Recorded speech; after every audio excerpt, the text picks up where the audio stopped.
وَأَقِيمُوا الصَّلَاةَ وَآتُوا الزَّكَاةَ وَارْكَعُوا مَعَ الرَّاكِعِينَ۔ نماز قائم کرو، زکوٰۃ ادا کرو اور رکوع کرنے والوں کے ساتھ مل کر رکوع کرو۔ میرے بھائیو، ہمارا آج موضوع ہے زکوٰۃ۔ زکوٰۃ کے بارے میں آپ جانتے ہیں کہ اللہ تبارک و تعالیٰ نے جہاں نماز فرض کی ہے وہاں زکوٰۃ بھی فرض کی ہے۔ زکوٰۃ بہت ہی عظیم عبادت ہے اور اس کے فرض ہونے پہ کتاب و سنت سے اور اجماع سے دلائل ملتے ہیں۔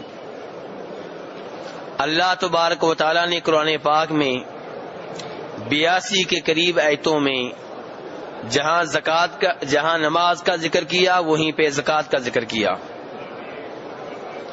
چنانچہ اللہ تعالیٰ فرماتے ہیں 11ویں سپارے میں سورہ توبہ میں، خذ من اموالہم صدقۃ تطہرہم وتزکیہم بہا وصلی علیہم، کہ اے نبی علیہ السلام آپ ان لوگوں سے زکوٰۃ لیں،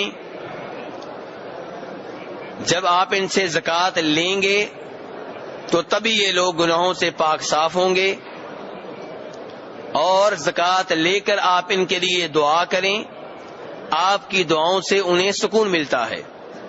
ایسے ہی اللہ تبارک و تعالیٰ نے زکوٰۃ ادا نہ کرنے پہ سخت عذاب کی وعید سنائی ہے۔ چنانچہ اللہ تعالیٰ فرماتے ہیں وَالَّذِينَ يَكْنِزُونَ الذَّهَبَ وَالْفِضَّةَ وَلَا يُنْفِقُونَهَا فِي سَبِيلِ اللَّهِ فَبَشِّرْهُمْ بِعَذَابٍ أَلِيمٍ، کہ وہ لوگ جو سونا چاندی جمع کرتے ہیں، ان کو خزانہ بنا کے رکھتے ہیں اور اس میں سے اللہ کی راہ میں خرچ نہیں کرتے، آپ انہیں دردناک عذاب کی خوشخبری دے دیں۔ سونا چاندی جمع کرنا اور اس میں سے اللہ کی راہ میں خرچ نہ کرنا، زکوٰۃ ادا نہ کرنا، اتنا بڑا جرم ہے کہ اللہ تعالیٰ کہہ رہے ہیں کہ ایسے لوگوں کو آپ بتا دیں کہ دردناک عذاب ان کا منتظر ہے۔ یہ دردناک عذاب کب ہوگا؟ فرمایا یوم یحمى علیہا فی نار جہنم، قیامت کے روز یہی سونا چاندی جسے لوگ جمع کر کے رکھتے ہیں، بڑا ان سے پیار کرتے ہیں اور اس میں سے اللہ کی راہ میں خرچ نہیں کرتے، اسی سونے چاندی سے جہنم کی آگ کو جلایا جائے گا، اسی سونے چاندی کو جہنم کی آگ میں گرم کیا جائے گا، تپایا جائے گا، اور اسی سونے چاندی کے ساتھ ان کی پیشانیوں کو داغا جائے گا، ان کی پشت کو داغا جائے گا اور ان کے پہلوؤں کو داغا جائے گا، اور پھر ان سے کہا جائے گا چکھو اس سونا چاندی کا مزہ جسے تم جمع کر کے رکھتے رہے، یعنی کہ تم اس میں سے زکوٰۃ نہیں ادا کرتے تھے۔ تو اس سے بھی معلوم ہوا کہ میرے بھائیو، زکوٰۃ ادا کرنا ضروری ہے، زکوٰۃ ادا کرنا فرض ہے، زکوٰۃ ادا کرنا لازمی ہے۔ نبی علیہ الصلوۃ والسلام کی احادیث میں بھی زکوٰۃ کی یہی تاکید آئی ہے۔ چنانچہ عبداللہ ابن عباس رضی اللہ عنہما روایت کرتے ہیں، اور یہ حدیث تو بیان کرنے لگا ہوں، اسے امام بخاری امام مسلم دونوں نے اپنی اپنی حدیث کی کتب میں ذکر کیا ہے کہ عبداللہ ابن عباس فرماتے ہیں کہ نبی علیہ السلام نے جب معاذ ابن جبل کو یمن کا گورنر بنا کے بھیجا، اور یہ کس سال کا واقعہ میرے بھائیو؟ کوئی بھائی بتا سکتے ہیں کہ نبی علیہ السلام نے معاذ ابن جبل کو کس سال یمن کا گورنر مقرر کیا تھا؟ یہ سن 10 ہجری کا واقعہ ہے۔ کس سال کا واقعہ ہے؟ اور نبی علیہ السلام کب فوت ہوئے ہیں؟ جی سن 11 ہجری۔ نبی علیہ السلام سن 11 ہجری میں فوت ہوئے ہیں، سن 10 ہجری میں آپ معاذ ابن جبل کو یمن کا گورنر مقرر کر کے بھیج رہے ہیں، اور اپنے گورنر کو جاتے ہوئے آپ نے جو نصیحتیں کی ہیں وہ عبداللہ ابن عباس بیان کر رہے ہیں۔ آپ نے کہا انک تأتی قوما من اہل الکتاب، کہ معاذ جن لوگوں کے پاس جا رہے ہو یہ کتاب والے ہیں۔ کیا مطلب کتاب والے ہیں؟ یعنی یہ وہ لوگ ہیں جن کے اوپر آسمانی کتابیں نازل ہوئی تھیں۔ کون ہوئے؟ یہودی اور عیسائی، کہ تم جن لوگوں کے پاس جا رہے ہو یہ یہودی اور عیسائی ہیں، اور میرے بھائیو آپ جانتے ہیں کہ یہودی اور عیسائی اللہ کو مانتے ہیں، ایسا ہے کہ نہیں؟ یہودی عیسائی اللہ کو مانتے ہیں نا، لیکن وہ ہمارے نبی علیہ السلام کو نہیں مانتے۔ عیسائی جناب عیسیٰ علیہ السلام کو مانتے ہیں، یہودی جناب موسیٰ علیہ السلام کو مانتے ہیں اور اللہ کے اوپر ایمان رکھتے ہیں، لیکن ہمارے نبی علیہ السلام کو نہیں مانتے۔ نبی علیہ السلام ان لوگوں کے پاس اپنے گوندر معاذ میں جبل کو بھیج رہے ہیں اور نصیحت کیا کر رہے ہیں؟ پہلے نمبر پہ یہ بتایا کہ جن کے پاس جا رہے ہو یہ کون ہیں۔ اس سے پتا چلا کہ جب کوئی دعوت و تبلیغ کے لیے جائے اسے یہ معلوم ہونا چاہیے میں کن کے پاس جا رہا ہوں، یہ کیسے لوگ ہیں، ان کا مائنڈ کیا ہے، ان کا ذہن کیا ہے، ان میں کیا خرابیاں ہیں، کس چیز کی تبلیغ کرنے کی ضرورت ہے۔ تو آپ بتا رہے ہیں کہ تم یہودیوں عیسائیوں کے پاس جا رہے ہو۔ اب یہودی عیسائی اللہ کو مانتے ہیں، اس کے باوجود آپ علیہ السلام فرما رہے ہیں فَلْيَكُنْ أَوَّلَ مَا تَدْعُوهُمْ إِلَيْهِ شَهَادَةُ أَن لَّا إِلَٰهَ إِلَّا اللَّهُ وَأَنِّي رَسُولُ اللَّهِ، کہ معاذ سب سے پہلی دعوت تم نے ان کو دینی ہے، پہلی وہ چیز جس کی تبلیغ تم نے ان کو کرنی ہے وہ کیا ہے کہ یہ مان لیں کہ اللہ کے سوا کوئی بھی عبادت کا حقدار نہیں ہے۔ اللہ کو مانتے ہیں، پھر بھی پہلی تبلیغ کیا ہے، پہلی دعوت کیا ہے؟ توحید کی، کیونکہ توحید کا تصور جو عام لوگوں کے پاس ہے، اسلام وہ توحید نہیں چاہتا۔ یہودی اللہ کو رب مانتے ہیں، خالق مانتے ہیں، ساتھ ساتھ جناب عزیر کو اللہ کا بیٹا کہتے ہیں۔ عیسائی اللہ تعالیٰ کو مانتے ہیں، ساتھ ساتھ جناب عیسیٰ علیہ السلام کو بھی اللہ کا حصہ سمجھتے ہیں، ان کو مشکل کشا سمجھتے ہیں، حاجت روا سمجھتے ہیں، ان کو سجدے کرتے ہیں۔ اور اہل مکہ جن کے پاس نبی علیہ السلام نبی بن کر آئے تھے وہ بھی اللہ کو مانتے تھے، اپنی طرف سے نہیں کہہ رہا، 11واں سپارہ ہے، اللہ تعالیٰ فرماتے ہیں قُلْ مَن يَرْزُقُكُم مِّنَ السَّمَاءِ وَالْأَرْضِ أَمَّن يَمْلِكُ السَّمْعَ وَالْأَبْصَارَ، آپ ان سے پوچھئے، اہل مکہ سے پوچھئے جو آپ کی دعوت قبول نہیں کر رہے، جو توحید کی دعوت قبول نہیں کر رہے، ان سے پوچھئے تمہیں رزق کون دیتا ہے۔ پہلا سوال کیا ہے کہ تمہارا رازق کون ہے؟ رزق آسمانوں سے آئے یا زمین سے نکلے، یہ رزق تمہیں کون دے رہا ہے؟ یہ پہلا سوال کیا جا رہا ہے ان لوگوں سے جو نبی علیہ السلام کی دعوت توحید کو قبول نہیں کر رہے تھے۔ اَمَّن يَمْلِكُ السَّمْعَ وَالْأَبْصَارَ، تمہارا مالک کون ہے؟ تمہاری نگاہوں کے اوپر کنٹرول کس کا ہے؟ تمہاری کانوں کے اوپر کنٹرول کس کا ہے؟ تیسرا سوال وَمَن يُخْرِجُ الْحَيَّ مِنَ الْمَيِّتِ وَيُخْرِجُ الْمَيِّتَ مِنَ الْحَيِّ، مردے کو زندہ سے کون نکالتا ہے، زندہ کو مردہ سے کون نکالتا ہے؟ مردہ انڈے کو زندہ مرغی سے کون نکالتا ہے؟ اور مردہ نطفے کو زندہ آدمی سے کون نکالتا ہے؟ اور مردہ نطفے سے زندہ بچے کو کون نکالتا ہے؟ اور مردہ انڈے سے زندہ چوزے کو کون نکالتا ہے؟ ان سے پوچھئے، موت و حیات کس کے ہاتھ میں ہے؟ چوتھا سوال یہ کریں کہ وَمَن يُدَبِّرُ الْأَمْرَ، ان سے پوچھیں کائنات کا مالک کون ہے، کائنات کا نظام کون چلا رہا ہے، کائنات کے سسٹم کو کون چلا رہا ہے؟ سورج صبح نکلتا ہے، رات کو غروب ہو جاتا ہے، چاند رات کو طلوع ہوتا ہے، صبح غروب ہو جاتا ہے، ستارے آتے ہیں مدھم ہو جاتے ہیں، پھر کبھی نظر آتے ہیں کبھی نظر نہیں آتے، بادل آتے ہیں چلے جاتے ہیں، کبھی بارش نازل ہو رہی ہے کبھی نہیں ہوتی، فصل کبھی اگتی ہے کبھی نہیں اگتی، آج گندم کی فصل ہے کل کوئی اور فصل ہے، یہ فوت ہو رہا ہے وہ زندہ ہو رہا ہے، یہ مریض ہو رہا ہے اس کو صحت مل رہی ہے، یہ پورا نظام کون چلا رہا ہے؟ ان سے پوچھیے۔ سوال کتنے ہوئے؟ کتنے سوال میرے بھائیوں؟ 4۔ اور آخر میں اللہ نے کہا جواب کا انتظار کرنے کی ضرورت نہیں، اللہ کہتے ہیں میں بتاتا ہوں کہ اہل مکہ کیا جواب دیں گے۔ اللہ کہتے ہیں اہل مکہ کہیں گے فَسَيَقُولُونَ اللَّهُ، یہ اہل مکہ کہیں گے کہ رازق اللہ، مالک اللہ، کائنات کا نظام چلانے والا اللہ، موت و حیات کا مالک اللہ۔ پتہ چلا اتنی سی توحید تو اہل مکہ بھی مانتے تھے، اتنی سی توحید یہودی بھی مانتے تھے، اتنی سی توحید عیسائی بھی مانتے تھے، اور اتنی سی توحید آج کے بہت سے مسلمان بھی مانتے ہیں۔ وہ کہتے ہیں کہ ہم جن درباروں پہ جاتے ہیں یہ اصل نہیں ہے، اصل اللہ ہے، یہ لے کر دیتے ہیں، یہ سیڑھی ہیں، ان کے بغیر اللہ ہماری سنتا نہیں، ان کے اللہ موڑتا نہیں. اور یہی نعرہ اہل مکہ کا تھا. وہ بھی کہتے تھے لات عزا ہبل اصل نہیں ہے، اصل کون ہے؟ اللہ. لات عزا ہبل اللہ سے لے کر دیتے ہیں. یہ اپنی طرف سے نہیں کہہ رہا، اس کا بھی حوالہ قرآن پاک میں موجود ہے. 23واں پارہ، والذین اتخذوا من دونہ اولیاء، اور وہ لوگ جنہوں نے اللہ کے سوا اوروں کو ولی بنا رکھا ہے. ولی کا لفظ اردو میں بھی استعمال ہوتا ہے، والذین اتخذوا من دونہ اولیاء، وہ لوگ جنہوں نے اللہ کے سوا اولیاء بنا رکھے ہیں، ولی بنا رکھے ہیں. آپ ان سے پوچھیں یہ کام تم کیوں کرتے ہو؟ ما نعبدہم الا لیقربونا الی اللہ زلفا، یہ کہیں گے اس لیے ہم ان کی عبادت کرتے ہیں، اس لیے ان کو پکارتے ہیں، اس لیے ان سے مانگتے ہیں، اس لیے ان سے دعائیں کرتے ہیں، کیونکہ یہ ہمیں اللہ کے قریب کر دیتے ہیں.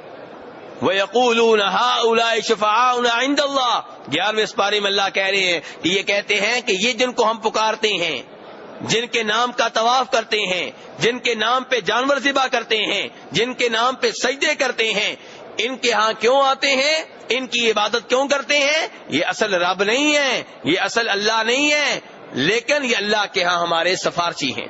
اور آج کے مسلمان بھی یہی کہتے ہیں کہ جن درباروں پہ ہم جاتے ہیں وہ رب نہیں ہے، لیکن رب نے اختیارات ان کو دے دیے ہیں، ہم ان سے رابطہ کرتے ہیں، وہ اللہ سے لے کر دیتے ہیں.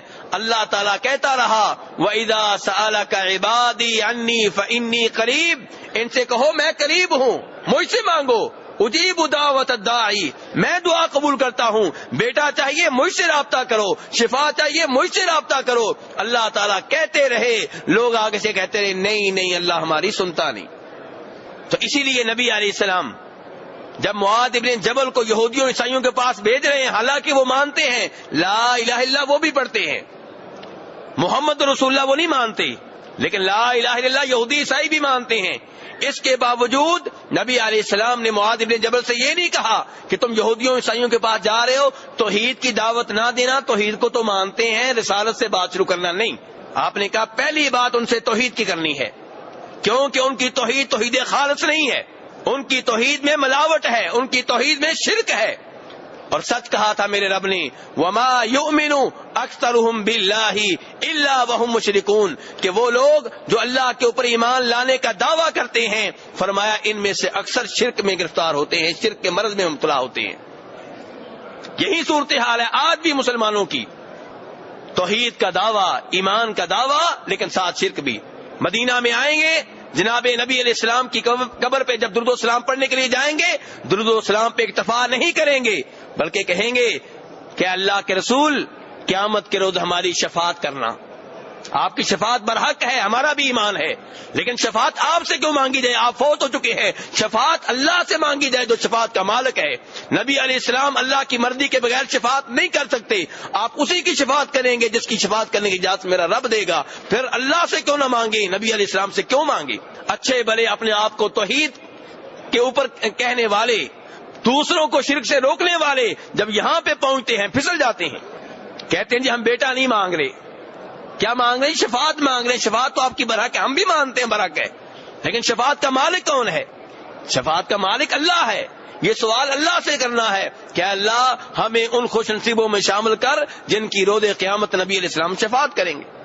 تو اس لیے میرے رب نے صحیح کہا ہے کہ وما یؤمن اکثرهم باللہ الا وهم مشرکون، جو یہ سمجھتے ہیں کہ ہمارا اللہ کے اوپر ایمان ہے، اللہ کہتے ہیں ان میں سے اکثر شرک کر رہے ہوتے ہیں. تو نبی علیہ السلام معاذ بن جبل کو یمن بھیج رہے ہیں اور کہہ رہے ہیں بسم اللہ اپنی دعوت کی، بسم اللہ اپنی تبلیغ کی کس چیز سے کرنی ہے؟ توحید و شرک سے. لا الہ الا اللہ ان کے منہ سے کہلوانا ہے، کہنا ہے، منوانا ہے کہ اللہ کے سوا جس کی بھی عبادت کی جاتی ہے وہ عبادت کا حقدار نہیں ہے.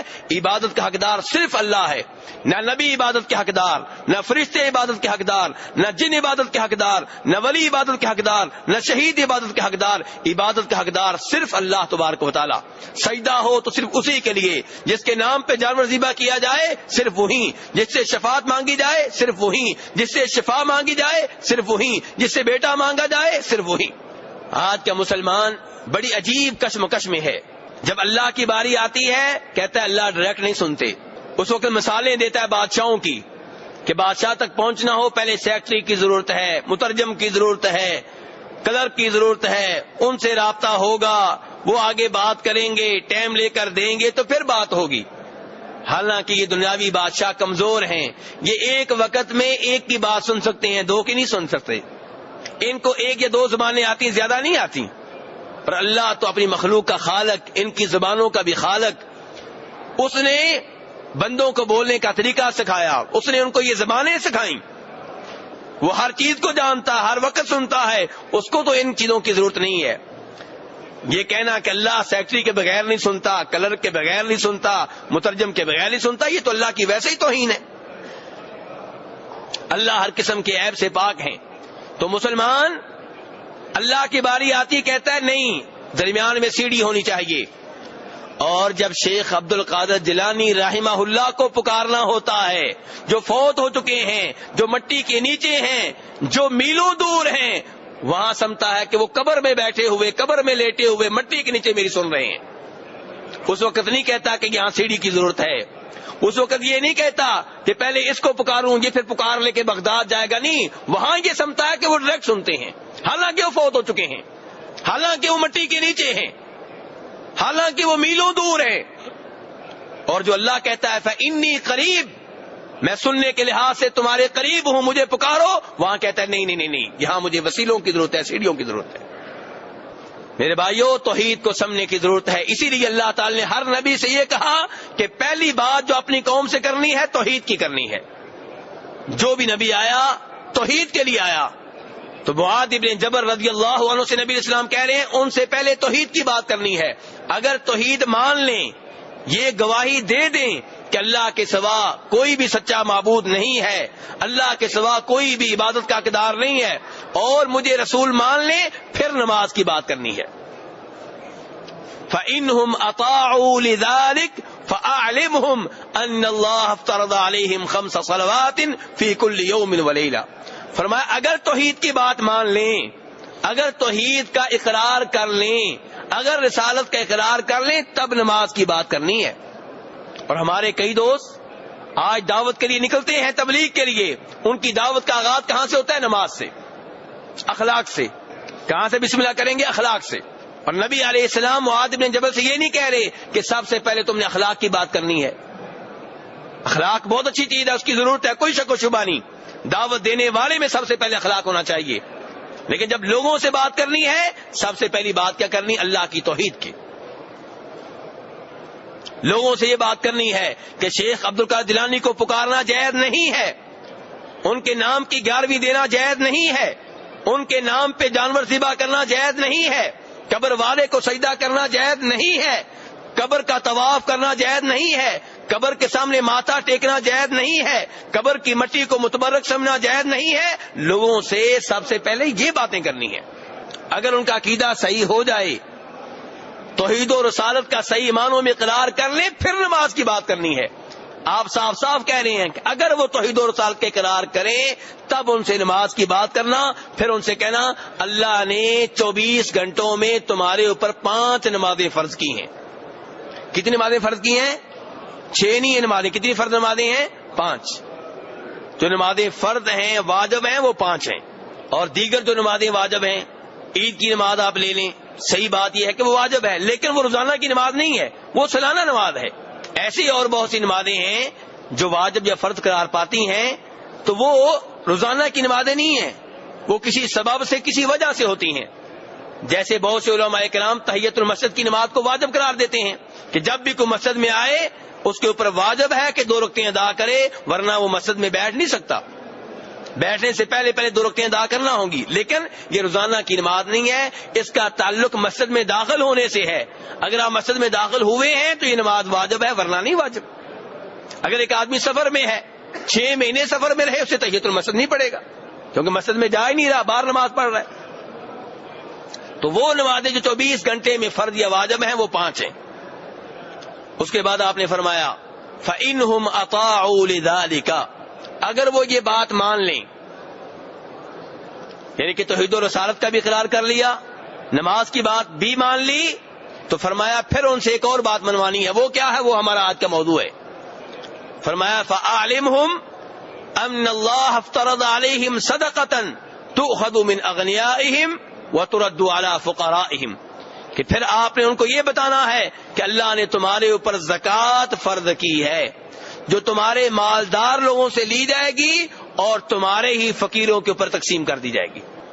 آپ اس سے اندازہ کریں کہ زکوٰۃ کی اسلام میں کتنی اہمیت ہے کہ توحید و رسالت کا کوئی اقرار کر لے، نماز پڑھنے لگ جائے، فرمایا اس کے بعد زکوٰۃ منوانا ضروری ہے. اس کو بتانا ہے کہ زکوٰۃ بھی فرض ہے، زکوٰۃ بھی ادا کرنا ہوگی. اور جتنے بھی علماء کرام ہیں جن کا اہل سنت والجماعت اہل حدیثوں سے تعلق ہے، سب کا اس بات پہ اتفاق ہے کہ زکوٰۃ ادا کرنا فرض ہے.